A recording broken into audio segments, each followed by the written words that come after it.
Hi guys, today I will be explaining you the important topic which comes under the basic concepts, and that is the preprocessor. So the reason behind explaining the preprocessor at the very beginning of this course is because this preprocessor will be required in all of your programs, and that is the reason we will be covering in the basic concepts. So let's start. So what is preprocessor? So, preprocessor is a program that processes your source program, that is your source code, before passing to the compiler. So, this preprocessor works on your source program and generates the expanded source code. If your code is with the name, say, sample.c, then the preprocessor will generate the expanded code with the name with the extension that is .i sample.i. So, let's see the flowchart for the preprocessor, then you will get what I'm trying to explain. So guys, whenever you compile or build your code in the sense you can understand, as in we have covered in the section for the two programs which I have created in the earlier session, I have explained you the two programs, that is your source code, C source code. I have written the programming in the C language, that is your source code. So, whenever you build that source code by clicking on build, in that case, where this preprocessor comes into account, let me tell you. So, whenever you will build your program, that is the C source code, then before passing it to the compiler, so guys, compiler, again to repeat, it is used to check whether your program, that is the source code, is synthetically correct or not. So, it will compile the code and see whether all the syntax which you are used in the program is correct or not. So it will build your code, and if there is some error, there is some declaration error, some syntax error C concept wise, then in that case it will throw a compile time error. So that is a compiler. So whenever you compile your code, I have shown you in my earlier session how to compile the code, so you can refer that session. So whenever you compile, I'll explain you more details in my next session, in this session also. So whenever you compile the code, then whenever you build your code, compile your code, before passing to the compiler, your code will go to this preprocessor. So what this preprocessor will do, it will read your source code that you have written and will work on it and generate the expanded source code. What does it mean? So here, this is the flowchart for the same. By that, it will make you clear. So see, this is your C source code. Okay. So the C source code, that is your C program. So whenever you write the C source code and whenever you build your code, compile your code, in that case, in this C source code, the check will be going to the preprocessor. Here, the preprocessor will check whether there are some preprocessor commands. So it will check for the preprocessor commands which is used in your program. And if there is some preprocessor command in your source code, then it will work on it.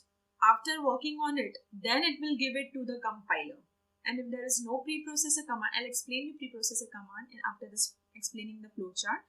So if there is no preprocessor commands, then it will directly go to the compiler, and then compiler will build your code, will create a code, and you will get the output as an object code. So this is the flowchart of how the preprocessor works, how preprocessor processes your program. So the source code will be here.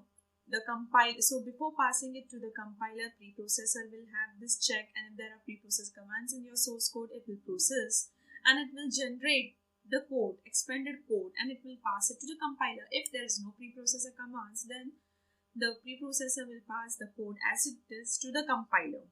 Compiler will build your code and will generate the output in the object code. To this object code, just to explain you the flowchart of the processing, how the program gets processes. So this object code is the output when you build your code. So this object code is not an executable. So when you execute this object code, you can't execute because it's not in the form of executable. Compiler will just build your code, that is, and The linker, what it will do, whatever you have written your coding in the source code. So there is, suppose, as in I explained you, that we are calling the printf in our first session, printf scanf. So we are declaring the header file. I explain you what is header file. So to repeat, header file will have the prototypes of all the functions. So it won't have any definition. It will have the declarations of all the functions. So in the compiler, you're calling the printf and you're declaring the header file so that you won't get any errors. So where is the definition of this printf? So when, in order to generate an executable code, you want all the stuff to be present. That is, you want your declaration as well as definition. Then only you can get an executable of your code. That is, so in that sense, the compiler will create object code. So in the compiler, there is only printf call and header file. So where is the definition? Who will find the definition of this printf? Linker will find the definition. So linker, what does the linker do? Linker will link this compile code, that is the object code, with the function, appropriate function definition.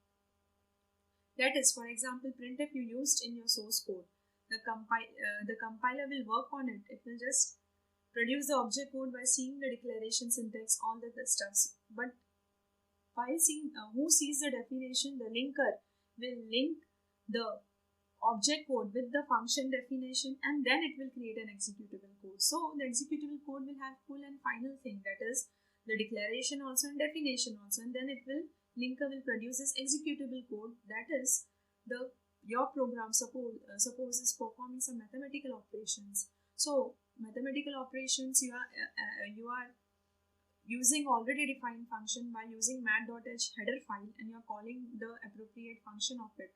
So the compiler will see just declarations of it, syntax of it, and will create object code. But the definition of this operations which will be done will be find out by this linker. Linker will see this function definition where it is present. It will link the library. So there are functions that are defined in the libraries for the mat library. So the linker will search this mat library, will link this object code with that mat library, and then will produce this executable code. And this executable code, you can, when you run the program, we have seen in the very first session that when you run the code block, when you build and run your project in the code block, then you get an executable which is running. Suppose you are printing hello world, you'll get hello world on your output. The executable you will get, it will run your executable, and hence you will get the output of your program. So this is a way how the preprocessor, you have seen, I have explained you how the program works actually with when you program any code. How does it works actually? What are the terms which are different used? So the terms which are used is preprocessor, compiler, linker. So what I am explaining you is the preprocessor, but you should know overall how your program works. And this is a very important point. This is a very important flowchart. So this is a very basic thing which you should know, guys. So that is the reason I'm covering in this session. So you understood, right? This is a C source code. C source code will, the control will, when you compile the code, then how does it work? C source, before passing the code to the compiler, the control will go to the preprocessor. Preprocessor will search whether there is preprocessor commands in the C source code. I'll explain you preprocessor commands in next after explaining this flowchart. It will just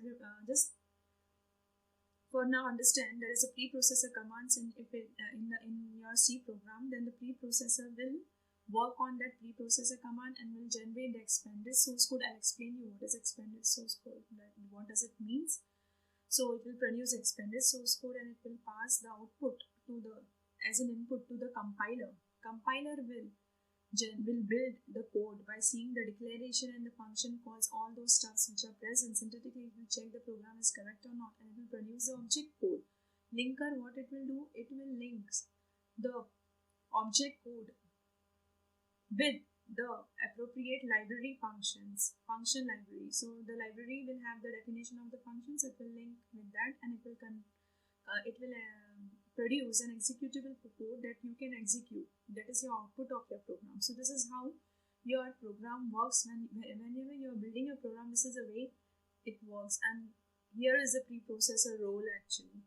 So by this you understood at least a basic overview of the preprocessor. Now let me explain in the detail what does it mean, what is a preprocessor commands, and what is this expanded source code.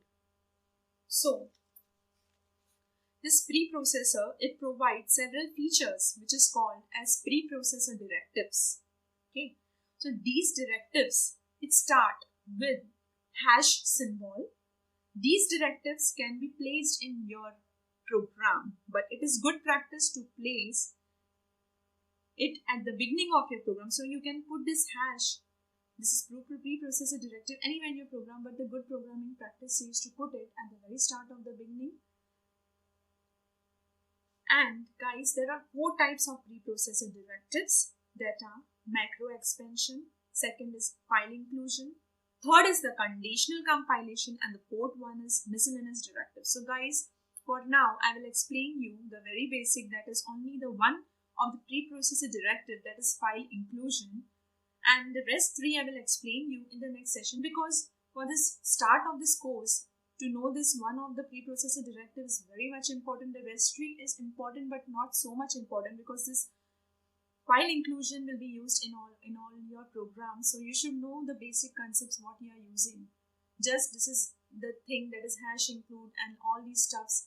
So I don't want to go in that man. I want you all to know in all details what is hash include, and that is the reason I'm covering this topic in my very first session, because this hash include you will be using in all of your programs, almost all your programs, and it's a very important point.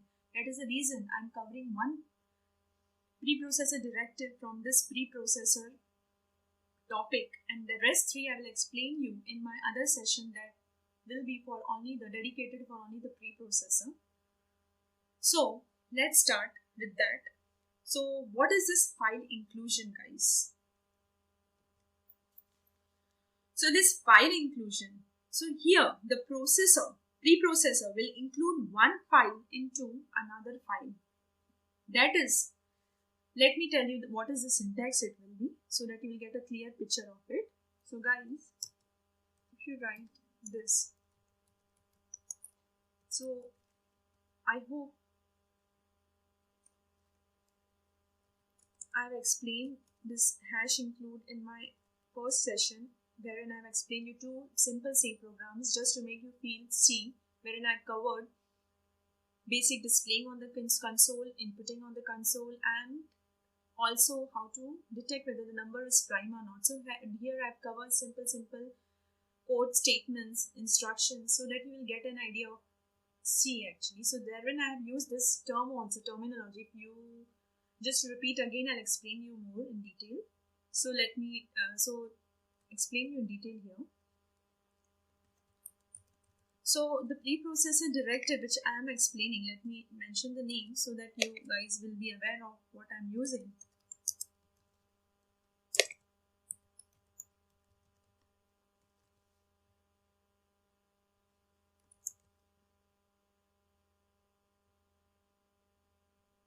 Okay, so for now we are using, I'm explaining you file inclusion preprocessor directive. So what does it mean? See, this is the syntax for it. It means that in your program, you are inserting one file into another file. That is, suppose your code name is, you are coding one program, your code name is sample.c, right? And in that sample C, you are using this instruction. So this means this is one file, that is sample.c, and you are in the very first statement, you are giving this instruction, that is hash include file name. That means you are inserting one file. Hash include means including one file. So you are including this file in this sample.c. That means you are including one file into the another file. So that means the file inclusion. So this is the file inclusion preprocessor directive. Let me explain what are its advantages, why it is required, all the details. So guys, I will cover each and every detail. Not only this is this and how it, I'll explain you not only how the coding goes, but I'll explain you my main objective of this course is to explain you in detail, in depth, so that you will learn the C from the scratch. I'll explain you how it works, why it is required, what are its advantages, disadvantages, and all these points are very much important for the interview perspective, because the interviewer not only sees how you are coding but wanted to know how you know in deep. What is the answer, reasons why you are writing this code? Interviewer is very much interested in that in order to guess who's a good programmer. There's a reason I'll cover all these details in my course. So let's continue. Let's come back. Like, what is the advantage of this hash include? So guys, again to repeat, this hash include will include the whole content of this file into the another file. That means it is called as a file inclusion. So the purpose of it, its advantage is that, guys, whenever your program is very large, in that case, it is always a good practice to divide the whole program into small pieces of the program, small pieces of the files. So that small pieces of file will have different set of functions. So all different files will have some functions performed in it, and all these files which you have cut down will be included in your main program, which is having the main function. So suppose you are having, let's say, okay, so let's take the runtime example.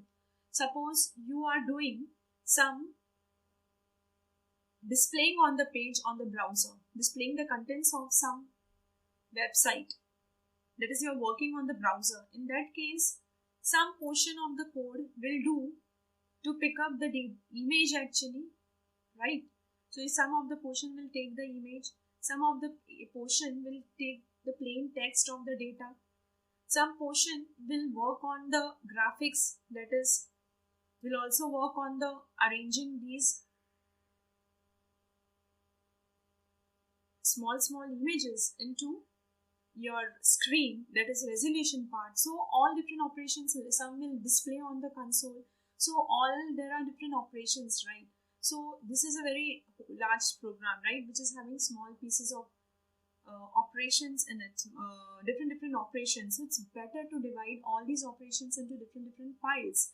So the main program that will have your main function. So these files you can will have the set of different functions, some performing, displaying, some arranging your data in your screen resolution, that operation. So you can just write all these operations in different files, and you can include all these files in your program which is having the main function.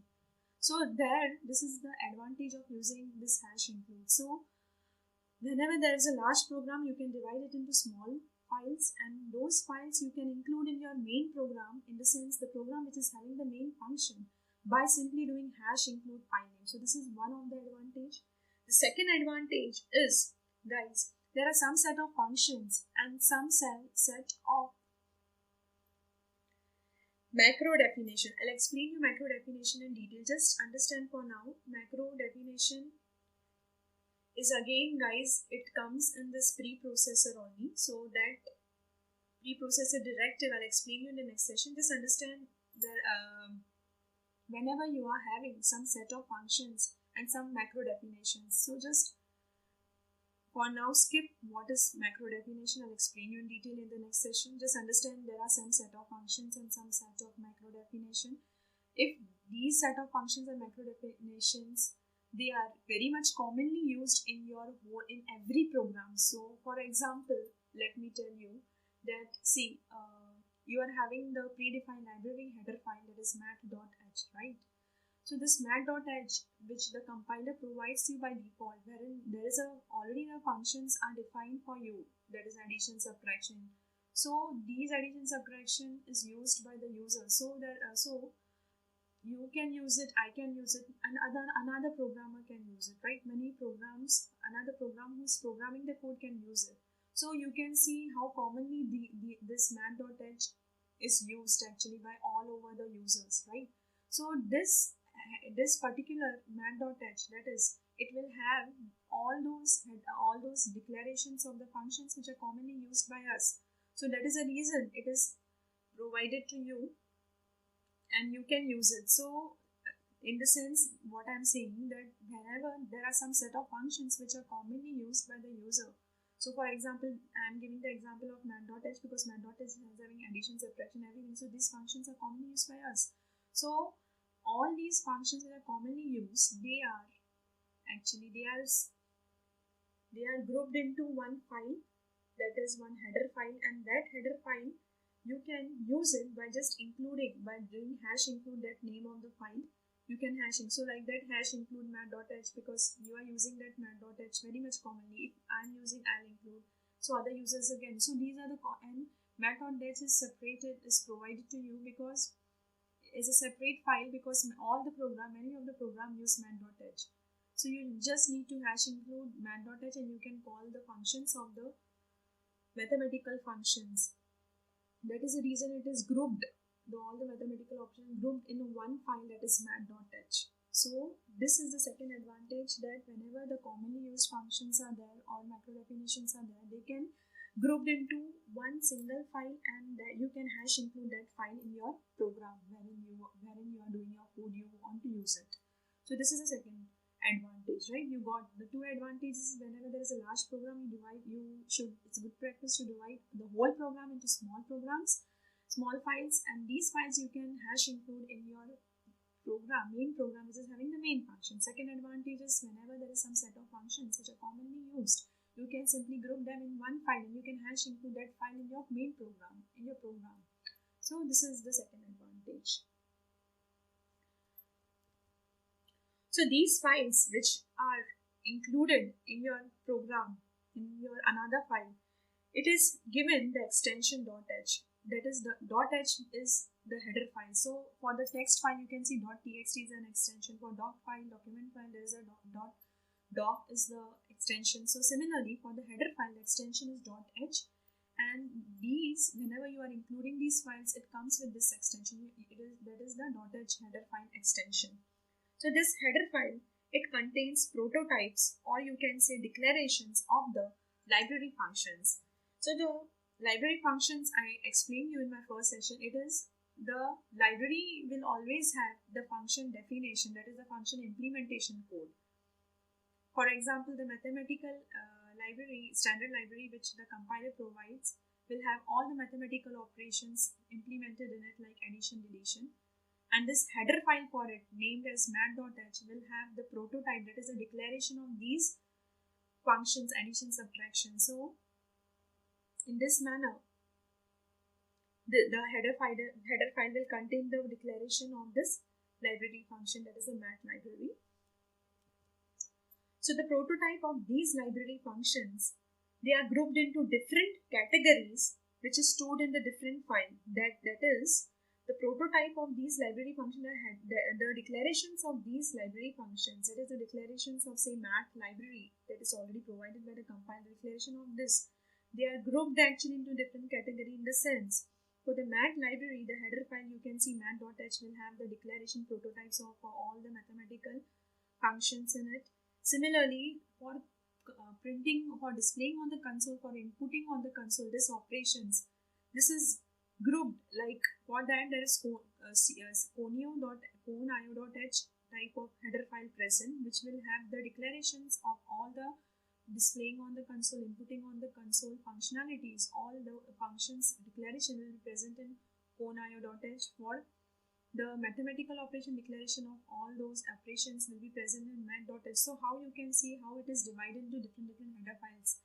That is the reason I am saying the prototype of these, the declaration of these library functions are grouped into different categories and they are stored in different header files. That is mat.h will have the mathematical operation declaration present. conio.h will have the displaying and inputting functionalities declared in it. So in this manner, there will be different header files present for it. So guys, two ways we can declare. Let me tell you how to declare. First is by giving hash include